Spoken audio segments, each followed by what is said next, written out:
To start, we'll head on to Google and search up Supabase, S-U-P-A-Base.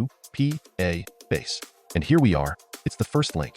Click on it, and then click on Start Your Project. If it asks you to log in, do so with your GitHub or email. I'll do GitHub. Do everything it asks you to do until you're on the dashboard page. Here, you'll need to create a new organization. I'm calling mine Python-Bank Project. You can name yours to whatever you want.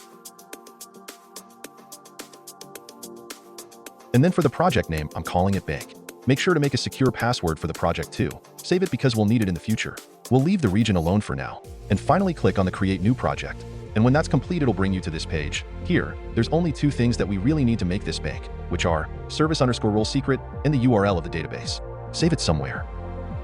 When you're done that, click on the Home button on the left side of your screen. Now click on Table Editor under the Home button. And then click on Create a New Table. Change the name to Users. Add a description. It's optional. We'll just write, this contains the user data. ID. First name. And make sure all your types are the same as mine. Middle name. Last name. Email. Password. Creation date. I know I wrote login user, but just a mistake I made. Click on Save. And here we are. We have our database made. In the next video, I'll show you how to connect to it so we can make our bank's client app, where all the users will log in or sign up.